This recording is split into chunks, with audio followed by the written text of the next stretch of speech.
Okay. Yeah, we're live. We're live. Dr. Kirin, thank you for coming. Thank you very much for having me. This is a friend of mine. She helped me with Empoderadas, and well, here we are again. Thank you. It's great to be back. Yeah. So what have you been up to?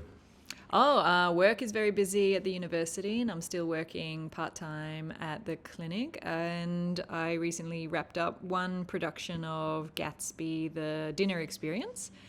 We did a full production, an immersive production of Gatsby in April, and then we repeated that by turning it into a dinner experience, a 3-course dinner experience. Oh, okay. And now we're in the middle of a production called Project Rising Star, which is a haunted experience at the Queen Elizabeth II. Well, the camera's Ollie talking to my mediator at this point. Sure. They only record for 30-minute intervals, right? Oh yeah, thank you for that. Thank you. Yeah, that's why I had the timer. No, I'll have a look every 10 minutes Okay. to make sure. Great. Okay. I didn't actually say this, but Kirin, you're a psychologist. Yes. Yeah, and that was why she helped me out with Empoderadas, which was really insightful because the way that my editor cut it was each time the women had the interview, you would be next, and then you would pretty much back up everything that they said. So it was quite. You got the film, right? There's like more than 13 of you, so people are like, why didn't I get the film yet? I'm like, you know how difficult it is to keep up with all of you at once? Like, it's really difficult. And people don't answer right away. And I was like, it's very difficult. Yeah. Well, I'm glad that what I was saying was consistent with the lived experience of your participants. It was. And honestly, like, that was one of the best parts of the film. Oh, like, because, shucks. like, you don't really get that much in-depth information. You know, I mean, you can Google it and stuff like that. But in terms of, like, a film, Right. and just hearing it from myself, and you're like, man, It's a lot of going information, and then trying to condense that into something that's accessible for your audience. That's one of the challenges I really like around psychology and trying to educate and raise awareness of people in the general public about it. yeah. Which is why things like this are great. Yeah, I definitely wanted to base this podcast around like health, wealth, and fitness. Fitness and health for me are kind of like umbrella terms for everything, you know, like mental health and things Sure. like that. Actually, so this might sound like a stupid question. Never a So stupid question. these people that go and do terrible things, like they shoot schools and stuff like that. Right. Do you have this sounds stupid. Do you have to be mentally ill to do that, or can someone completely sane just go and like just do it? Okay. And it's a very good question, particularly around a lot of the subsequent debate that you do see amongst politicians and covered in the media around, well, what's the underlying driving force behind that? One thing I guess that I will clarify with your audience is my background is forensic psychology specifically, which is psychology within the legal system, or the application of psychological principles to elements of the legal system. And so the types of people that you're talking about are people that I have worked with in maximum security prisons back in my home country, Australia. So if we come back to that question around, do you need to be mentally ill in order to commit an offence like that?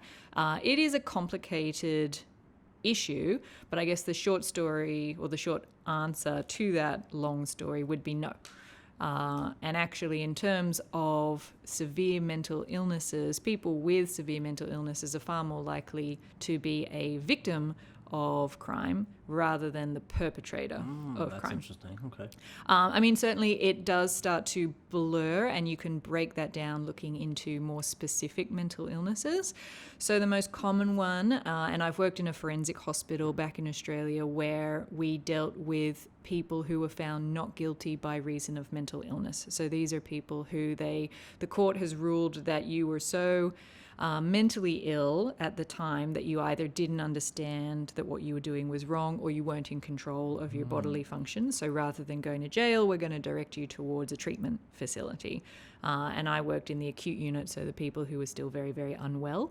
And for most people who are found not guilty by reason of mental illness, they are people with psychotic disorders, the most common one being schizophrenia. So if you look at schizophrenia specifically, again, the overall result of the research is that most people with schizophrenia are not violent. And so that we can have this misconception that mental illness is associated with violent behavior. But then to complicate that, in schizophrenia, we talk about this separation between positive symptoms, so things that are present which shouldn't be, and negative symptoms, the absence of something that should be there. So positive symptoms in schizophrenia are those ones we most closely associate with schizophrenia, which is hallucinations, seeing or hearing or feeling things that aren't actually there, and delusions, beliefs that aren't grounded in reality. Negative symptoms is the absence of normal emotional, psychological, or verbal functioning. So some people with schizophrenia are very emotionally flat. They don't express a lot of emotional experiences that they're having, or they're very amotivated, so there's not a lot of energy there. Overall, it's very difficult to get them to initiate any activity for themselves. Or you can have language difficulties. So we talk about word salad when they're using a mix of words that don't actually make sense, or they will generate new words to replace words that everybody knows about. So it makes sense to them, but it doesn't make sense to everybody else. In terms of that association between schizophrenia and violent behavior, there is a relationship where if people show greater number of positive symptoms, those hallucinations and delusions, then that is associated with a higher risk of violent behavior. But if people's symptoms are primarily negative symptoms, then we don't see that association between the two. So I'm just taking that as a very specific situation. And you can break it down into other areas like mood disorders. But I guess, and certainly I don't know if anyone sort of specifically looked at that, particularly if you take examples of all of the mass shootings that are happening in the US. If you then documented, well, what's the mental state of each of those individuals based on psychological assessments or psychiatric assessments, what proportion of those people would actually meet criteria for a mental illness, my guess would be that not a lot of them do. Instead, you look at things like some of their attitudes around white supremacy, for example. Some level of disenfranchisement or disconnect that they have with society, which can create a lot of anger issues. But most people, who commit these types of offences, it's the same when you look at terrorist attacks or things like that. Those people don't, most of the time, meet criteria for a mental illness. So it can be, in my opinion, it can be a bit disingenuous when politicians say, we need to focus like a blanket term. Right, because then you are misleading the public, because you start to draw this false association between mental illness and being violent, which can create this fear amongst people that all people who have a mental illness are violent in some way. And that's just not backed up by any of the research or the data that we have. I guess that question really just stems from my curiosity on politics in general. I don't really follow politics that closely, just to be honest with everyone here. So I'm not in any way or shape, form an expert on politics. Right.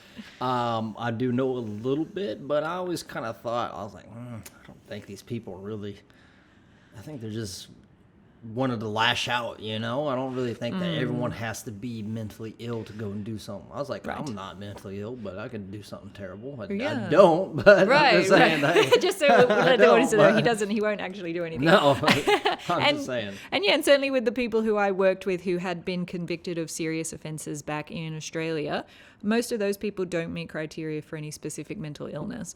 Instead, what we are looking at are things like their attitudes, normalization of violence. So they've either grown up in an environment or they've learnt in some way or another that using violence in order to solve a problem or to resolve conflict or to get out of a situation that you find uncomfortable is an acceptable thing to do.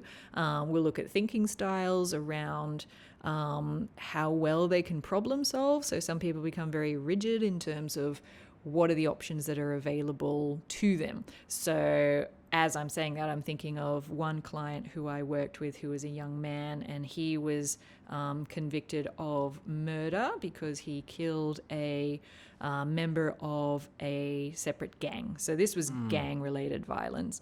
But when I discussed with him around the situation under which that offence occurred, So he told me, and this was backed up by the police reports as well, that this other gentleman from this competing gang came to the front of his house drunk and was verbally abusing him.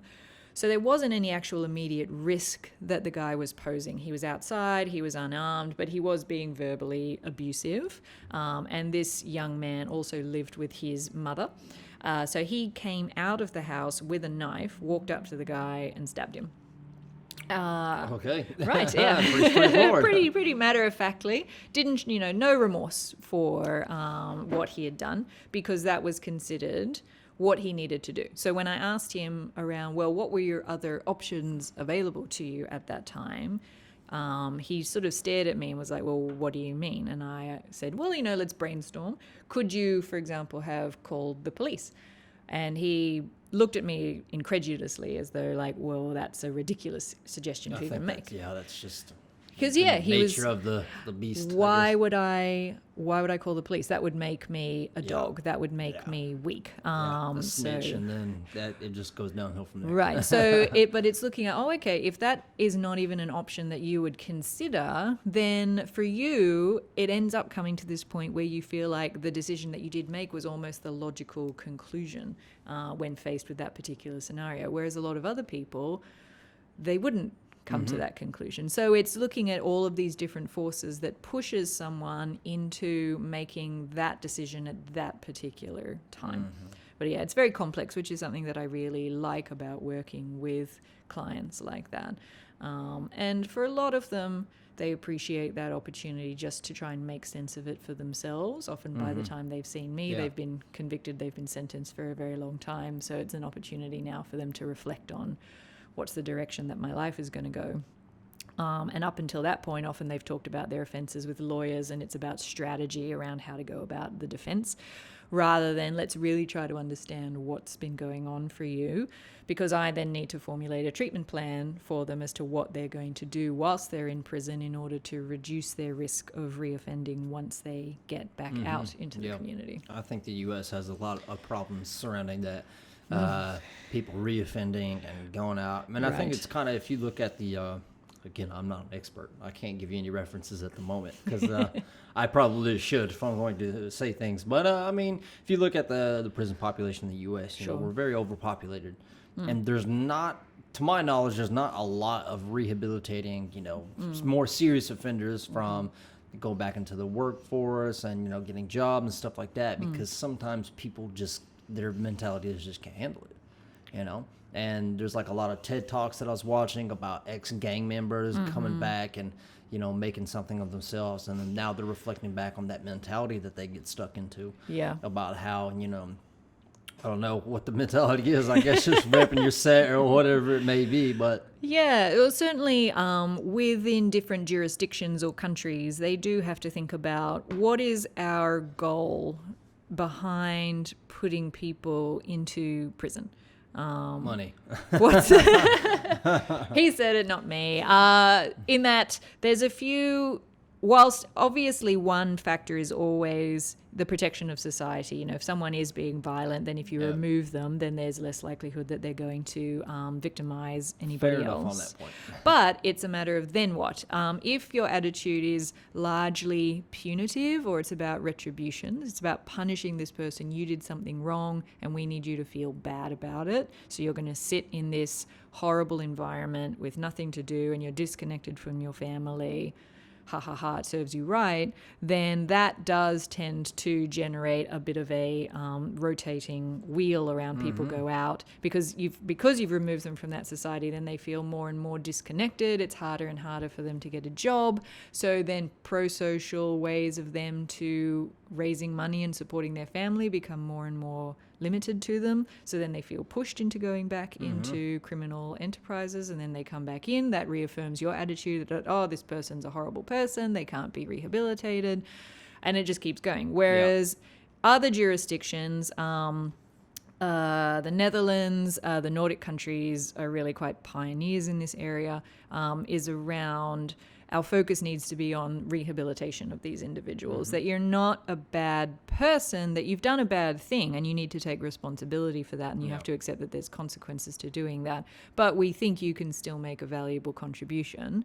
And then how do we go about giving you the skills that you need, supporting you in various ways so that you come back out. But when you talk to people, some people find that a very foreign idea. Well, why don't you should just lock them up and throw away the key? And you go, well, actually, if you look at it financially, in terms of the data, and this was done in New South Wales, which is my home state in Australia, they worked out in terms of the financial impact that it has, keeping somebody locked up in a prison costs the state on average $235 a day, Australian dollars a day, whereas having someone under community supervision is $20 a day. So trying to think of, if we can identify the people who can function appropriately and adequately and safely under community supervision, then that would also be much cheaper on taxpayers as well.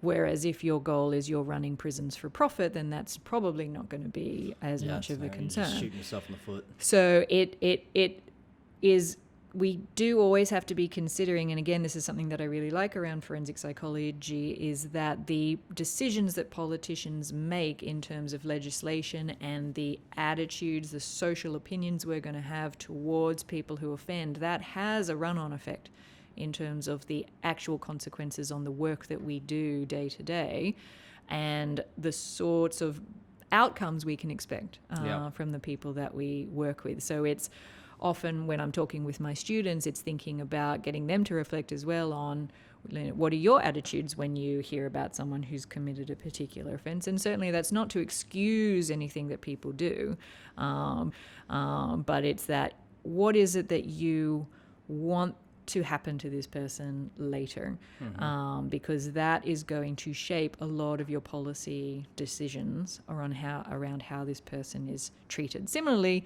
how you legislate and criminalize certain behaviors. So drug offenses in the US are treated incredibly punitively, for example, and people can have a relatively minor amount of illicit drugs on them and be sentenced to very long prison sentences. And you're looking at, well, in terms of the risk that that person does actually pose to society, is that justified? And what's the flow-on effect that that's going to have on that person's family and their ability to support themselves? If that person has a child, now then they're separated from their parent. So we can have this generational poverty that just continues on. Similarly, your 3 strikes policy around, if you're convicted of 3 offenses, irrespective of what they are. It's misdemeanors. It's I think it's 3 strikes, and then you get a felony. Yeah. I got up to 2. Careful. Just stupid stuff. I was young and able to drink, so Right. I was like, well, why not play a little bit? No, I'm kidding. No, what I did was stupid. Well, but what I'd like to think is, I think you're a very pro-social person and you're making valuable contributions. But if you, are we going to punish someone for decisions that they made when they were a young, irresponsible teenager who biologically does not have the capacity to understand the longer-term consequences of some of their decisions? Are we going to create a system that follows that person for the rest of their lives and then makes it impossible or very difficult for them to get a bank loan or to get a job or to rent a house or to travel to certain countries and things? Then it just can create that sense of embitterment and resentment and, well, screw this, if society rejects me, then I'm just going to reject society. And it becomes this self-fulfilling prophecy around people's behavior. So it does, the work that I do requires you have to look at this person as a whole person, that they still have strengths, they still have good things about them. And is there a way that you can optimize that and utilize that so that when they go out, because most of these people will be released back into the community, that you can feel more confident, maybe even with community supervision with them later, that they're going to make a positive contribution. So now you forensic psychology, and it's more towards, you said based on like the laws towards things of people being incriminated for special offenses. Yep. Do you also deal with people who may be feeling like depressed? Yes. Depression. Yeah. Because I have someone very dear to me who is. Okay. Sorry. So we were talking about. We were talking about a lot of things. You were asking, do I also have experience Yes. in People with depression. Because Yes. I have someone that's very close to me, and this person is depressed. And I understand why. It's because this particular person's, the way that they grow up, their traditions and their culture is a bit different. right? The older generation is different from the younger generation, you know? So the baby boomers generation would be different from millennials, and that Sure. kind of contrast. Yep. So I can understand where this person is coming from in terms of this person saying that, they feel boxed in, like caged in, because they're not necessarily able to express themselves or wear certain things for many different reasons. Right. And I understand it, but how can somebody who grows up in that manner, who has a different way of thinking than maybe their parents, how can they practice or healthy mentality to not be subjugated to that kind of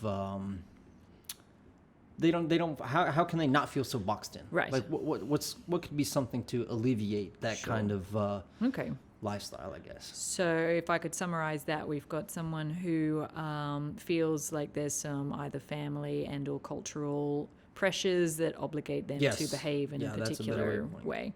And so then how could they deal with that without creating additional conflict in the family Yes, by yeah. addressing it more directly perhaps with the family members? And yeah, that's definitely very tricky. And for certain, there's certain cultural groups where there are big transitions happening across the generations.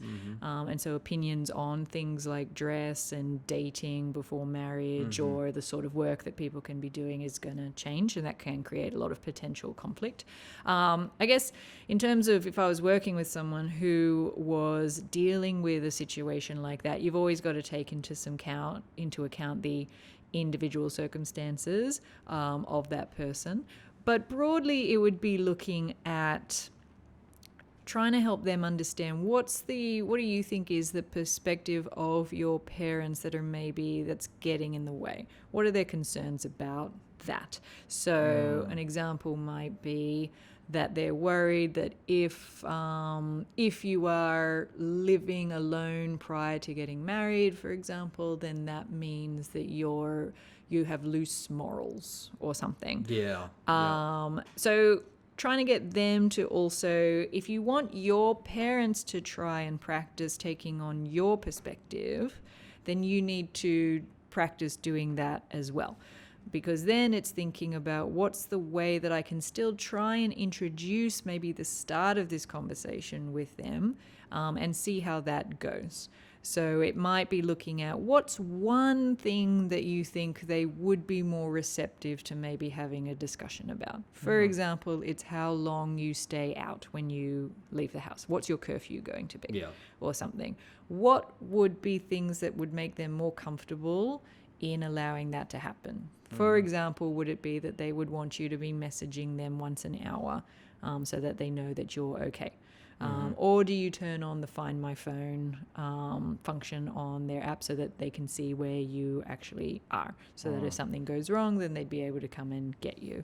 But it's starting to push that separation and establishing those new expectations, but in a way that's gradual. Yeah.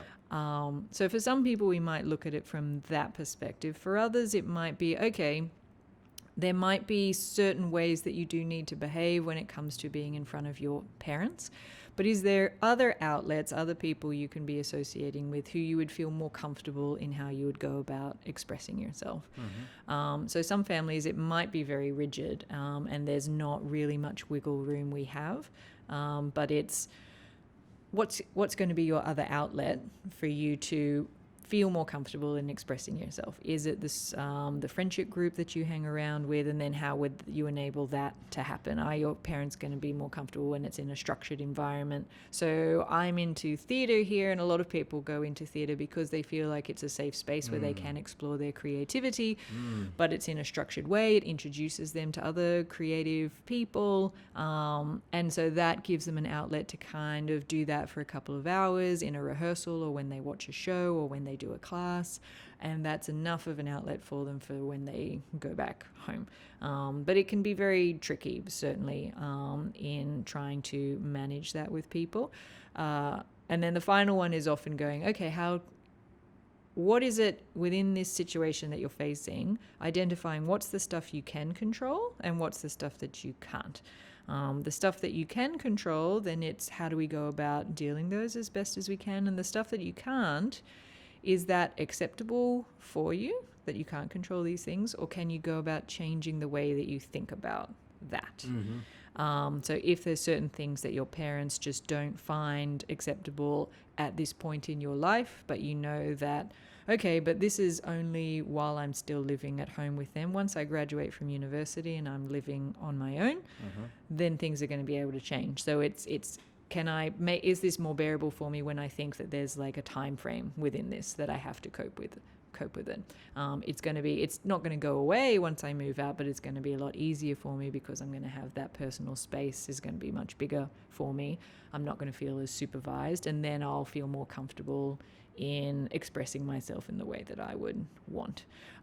So you look at it from a few different angles and you see what's going to be the most appropriate approach, or often approaches, because if we can approach things from a multi-dimensional perspective, then that tends to be more successful. But unfortunately, there's no single cure-all for a situation like that. Not a roadmap. Yeah, but a lot of it is like a lot of the work that I'll be doing is just sort of validating for people that, yeah, that sounds really difficult. And, there's probably things in this situation that you'd like to change, and what's the stuff that you can, and is it around practicing your assertiveness skills so that when you have this conversation with your parents, you don't feel as stressed or as anxious having it, and then when you're anxious, then you don't express yourself well, and then an argument starts, and then you feel like that was a complete waste of time. Yeah.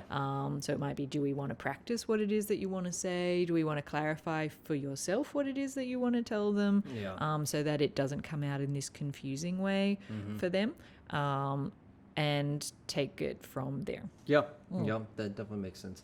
I was doing a lot of research because I wanted to understand exactly what depression was. We all know the basics of it, like it's sadness, you feel hopeless or helpless and things like that. But I was like, there's more to it that I'm not grabbing here.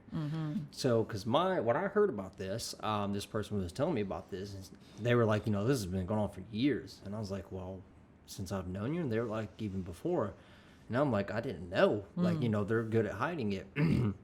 But me, as my personality is, I like to practice a lot of discipline in my life, and part of that discipline and part of my personality is I push. So if there's something wrong, I don't want to talk about it later, I want to talk about it now. So I'm pushing for you to talk about it now. If there's something wrong with you, I want to talk about it now, I want to deal with it now. I don't want to put it off to later, I want to do it now.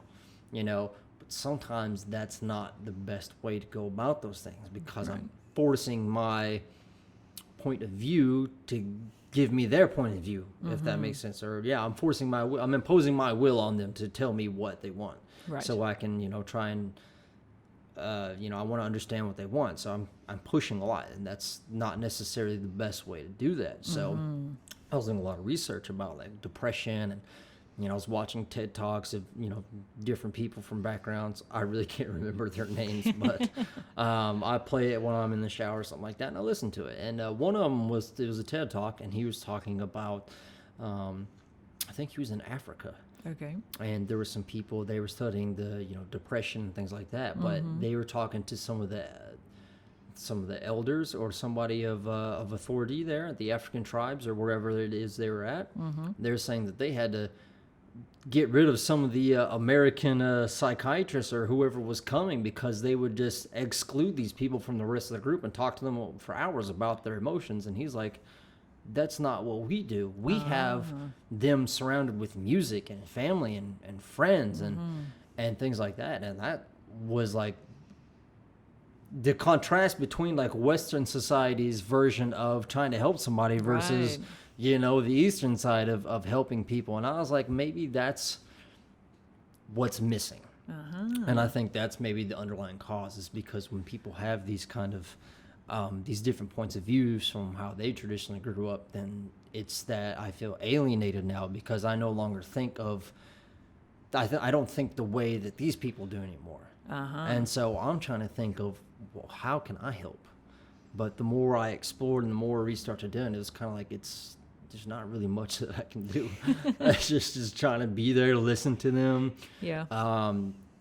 I heard exercise does a lot, but Exercise is amazing. But it's in just- everything. trying to get them to exercise is like it's like we have all these things that we have, that help, but it's like, well, how do you get someone to actually do them? It's like, I feel helpless. I'm like, Right. I can't. I want to help you. Like, I just want to push you out of this, but I can't. Yep. Yep. And that's sort of one of the defining features of depression, is just that amotivation and that low energy and that Yeah. difficulty of feeling stuck, that sense of helplessness. And I've seen this before. I've had a friend that I lived with back in the States, and she was dating somebody and living with me and my brother, and she was depressed. But I didn't know what it was at the time. But she was sleeping all day, no motivation to do anything, kind of stuck in that limbo motivation. And then my fear is that it's going to get to the point where she's like, or this person's like, hey, like,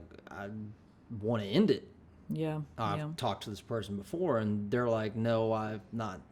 I've thought about what it would do to other people's lives, but Right. I'm kind of like, well, I'm terrified. I genuinely am, because like I want to help, but I can't. Yeah. There's nothing I can do besides just be there. Right. Yeah. And I think for a lot of people, when they see someone who they care about is in pain and that they're struggling, your empathy is going to kick in, and you're going to want to try and support this person as much as you can. And for some people, then they can feel a sense of responsibility to try and fix this person. But something that I always stress to family members or partners or caregivers for someone who is depressed is that the best thing you can do is just express that you are there to support them in whatever way they would find helpful. So touching base around, hey, I'm going to go and see a movie. It'd be great if you came. Do you want to do that? Or, hey, let's watch some TV, and you're just having a discussion with them about it. Or do you just want to sit and not say anything and we'll just have a coffee somewhere? Just as depression is going to express itself in 1,000 different ways Yeah, for it is, every yeah. individual, the methods that we go about trying to deal with that for each individual is going to change or vary a lot as well. And I think you raised a really important point around that cultural sensitivity in terms of how we go about dealing with depression. Some people might argue, are we putting Western labels on illnesses? We're seeing depression where it's not actually there. And I think that's sort of a separate issue that we always have to deal with. But in terms of taking into account, well, what's going to be more culturally appropriate or acceptable for this person? And the way that I might want to do it as a Western practitioner, we get a lot of training, and there's a lot of research in using cognitive behavior therapy when dealing with depression or anxiety. There's also acceptance and commitment therapy. There's dialectical behavior therapy. There's psychodynamic approaches. There's all of these different things. But for some people, it might be, if music is very important to their culture, and being amongst their tribe or amongst their mob, that's what they find very helpful, then you as a practitioner need to be open-minded about what's going to be most effective for this person. Because in terms of any approach you're going to take, what's very important, and the research suggests this is sort of the irrespective of the exact therapeutic approach, the most important thing that's going to determine the success of the intervention is that therapeutic alliance between the therapist, whoever that is, and the patient or the client that you're working with.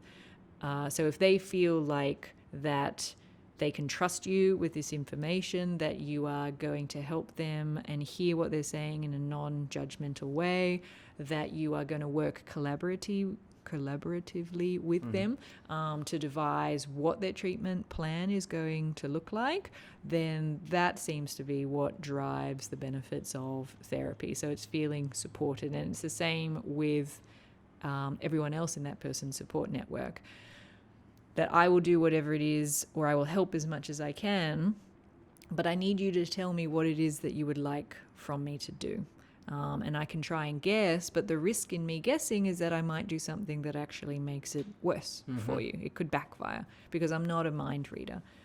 So we try, and we still have to empower that person around making their own decisions and problem solving for themselves. That you can do this, I will guide you and I can make some suggestions and things, but the person who ultimately has to decide on what we're going to do, that's you. And pushing people into doing that. So we'll talk about, exercise. There's a lot of research around the benefits of exercise for any form of mental illness, but also it helps with your metabolism. It's going to help you sleep better. It's going to help you focus more.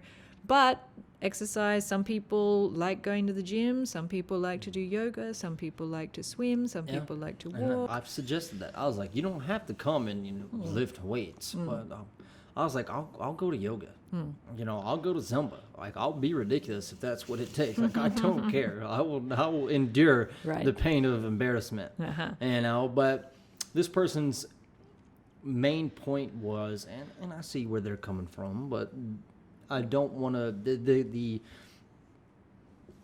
I don't want to say the excuse is that I don't want to have to pay for something like this. I don't want to have to pay for, I forgot the exact way this person expressed it to me, but I was like, I understand where you're coming from. Right. But it's no different from paying for like a personal trainer. You've paid for that. Right. But I'm kind of like, there has to be, this comes back to me pushing. I was like, you can't just sit with it. You sit with it and it just grows on you. It gets worse and it gets worse and it gets worse, and there's nothing to combat it. So it's just, the only thing is you're just holding yourself back. But that comes back to them. That's just the norm right now, So I'm just trying to figure out, like, how do I break you out of this norm? Right. So I'm in this vicious cycle. What do I do? And can sound, and I haven't met this person, but sometimes what we might do is explore with the person around, well, there seems to be some fear around being given that diagnosis and that label. So is it almost, if I admit that I have this problem, that I have depression, then what does that say about me? So sometimes we might look at people's attitudes around the stigma of having this thing. When you think about someone being depressed or having depression, what's the mental image that you have in your head of that person? Is it that once you've got it, it never goes away? Or is it that once you've got it, you're never going to be able to hold down a job? So we might then educate them around, look, any form of mental illness, including depression, that's just one element of you. It's not the defining feature that is going to determine absolutely everything about you. It's like telling someone, you have high cholesterol, and therefore you need to manage that in terms of the food that you eat, the amount of exercise that you do, maybe medications that you need to take, but it's very manageable. We don't judge people when we tell them you have high cholesterol or high blood pressure or diabetes. Yeah, you just say, hey man, you got diabetes. It's this thing that you have, but for some reason we treat mental illness as different, as though that there's a personal failure that this person has done because they've succumbed to this illness. And a lot of this is biologically driven. When we look at depression, there's a lot of research around this separation between depression that is very biologically driven. There's certain chemical changes that are going on in your brain, and therefore we do need to approach this more biologically in terms of pharmacological intervention, so using medications. But then there's the depression that's very driven by your thinking style. So it's exploring that with the person. So I might ask them about their family history of depression specifically, or mental illness generally, and we might notice, okay, there's a certain pattern that sort of comes up here. And so we talk with people a lot of this stress diathesis model, which is looking at, everybody's genes, your personality, your temperament, all of these things are going to predispose you that if you're exposed to enough stress, your body is going to react in a particular way. But unless you come to that sufficient level of high stress, you're probably not going to see this predisposition express itself. So for some people, then their family history, their own personality, their temperament, and all of that will mean that if they are exposed to enough stress, then that's going to look like depression for people. For someone else, it's going to be, you're going to show more of an anxious symptoms, where it's a lot of ruminative thinking and intrusive thoughts, maybe high energy, very agitated. For other people, it's going to be they get really into their work and they look more like a workaholic sort of person. For other people, it's going to be a substance abuse problem.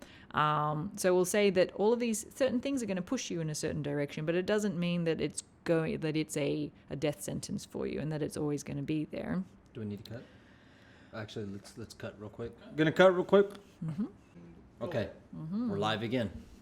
Yes, what were we talking about? We're talking about the yes. stress diathesis model in how people's depression or if they are under stress, how that tends to express themselves.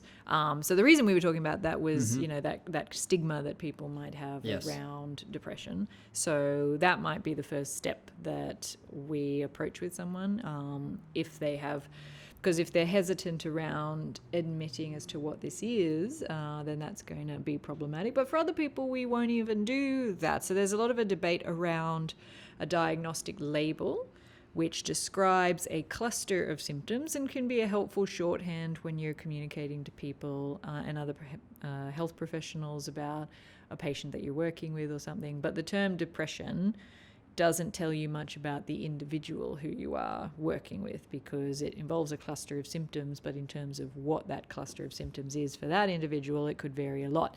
So instead we talk about case formulation, which is identifying for the person what are the symptoms that you are dealing with, and then how do we go about dealing with them. So if someone doesn't want to face that idea of having a diagnosis, we don't have to give a diagnosis. Instead, we'll talk about, well, what are the symptoms, what are the things that are in your life right now that you kind of wish weren't there anymore? So her symptoms might be that I sleep a lot more than I would like to. I'm very unmotivated to do things, and that's impacting on my studies.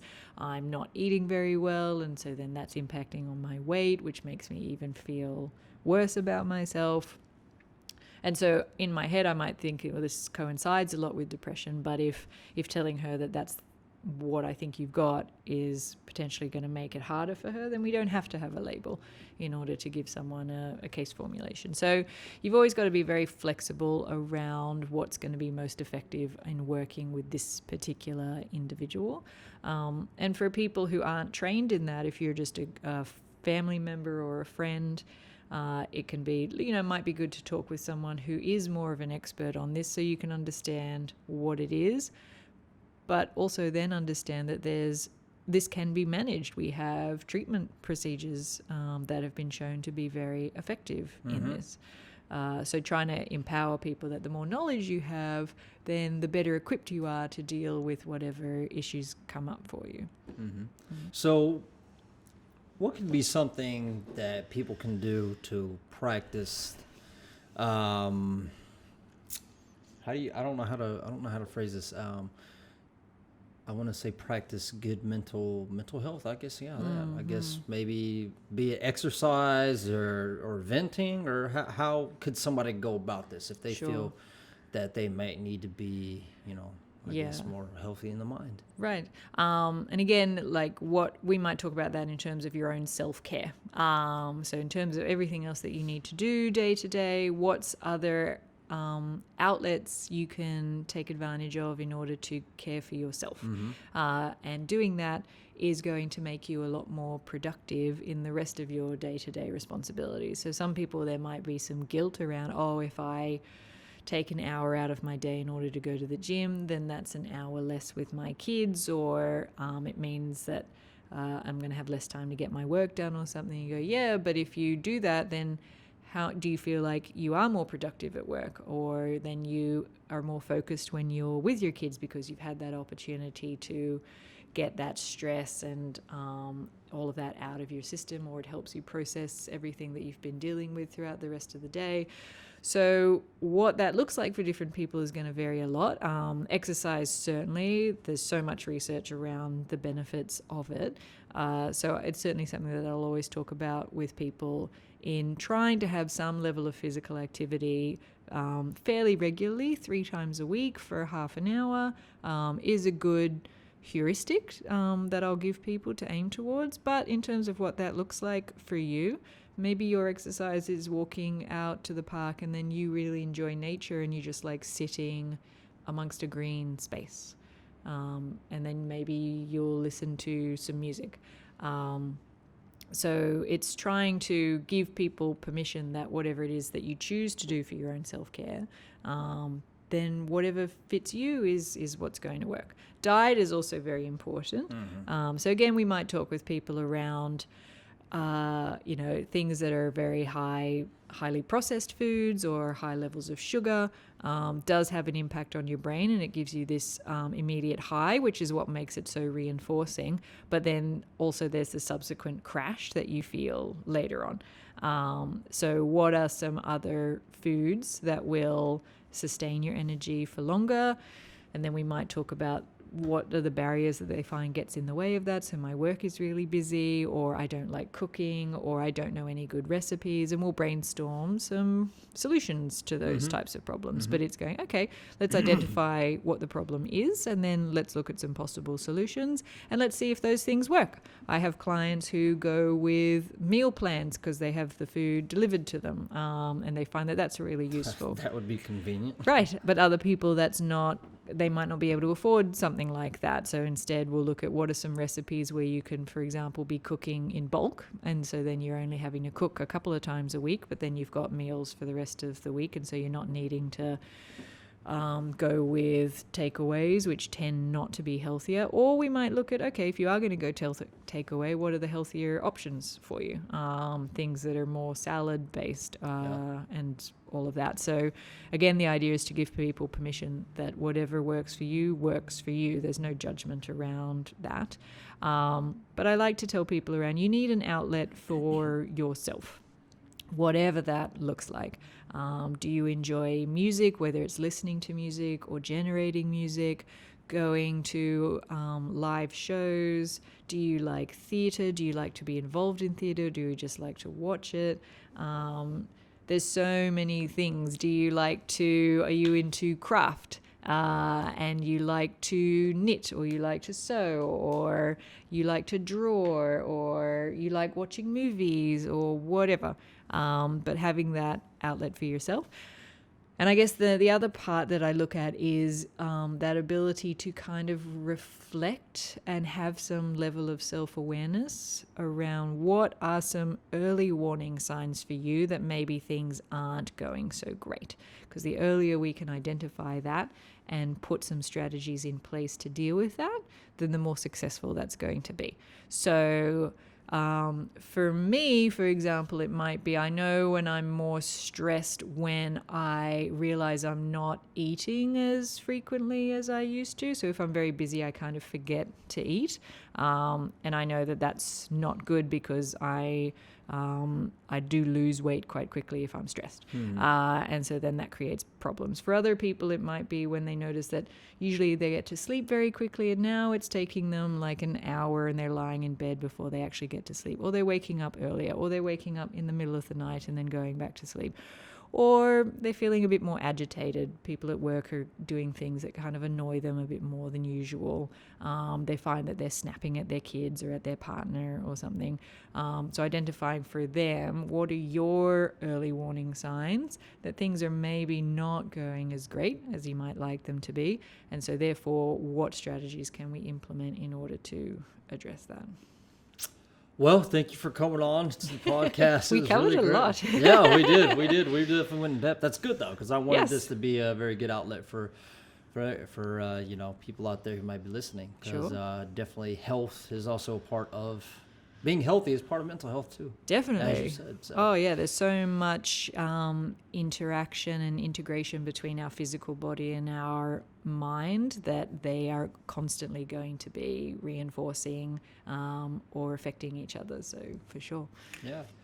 We'd definitely like to have you on a future episode. I would love to probably come back. going to move to a studio after this. I'm thinking about, thank you SAE Institute for letting us have the equipment. So I'm going to plug that one in. So, before we go, just tell them where people might be able to find you or book an appointment or see one of your plays. Sure. So, yes, my plays. So in terms of the work that I do, so I teach psychology, undergraduate psychology at Heriot Watt University, which is in Dubai International Academic City. So you can't book an appointment there, but it's a great university to study psychology if you want to do that. In terms of my work, I work part-time as a psychologist at LifeWorks Holistic Counselling Centre, which is in Sakim too.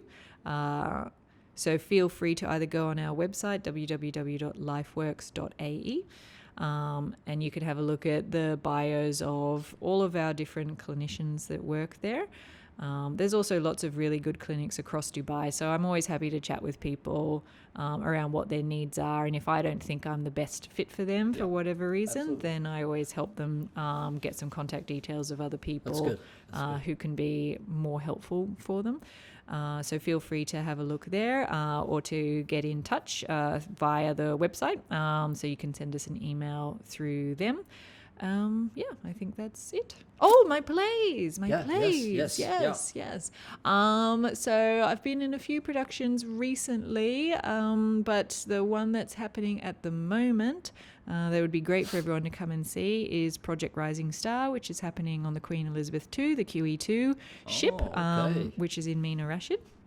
So if you want a scary experience to celebrate Halloween, which is certainly one of the big American holidays here that we celebrate, then please feel free to come down. So you can go on www.projectrisingstar.com and we're running that every day it started on Thursday and we're running that every day until November the 2nd. Great. We have 3 levels. So level 1 is, sort of a spooky experience, but it's not too intense. Level 2 is a bit more intense. Level 3, you need to sign a waiver that you're that giving got my consent attention to sign a waiver. I can't go see this now. I want to test that. I want to see it. So it's where we've had really good feedback from those who have participated so far since we opened, and it's fun. It's very different to work that I've done before, which I'm really enjoying. And yes, theatre is my stress outlet. That is how I practice my own self-care. All right. Well, thank you again for coming on the podcast. Thank you. That's it for us. Bye. Well, all right. See ya.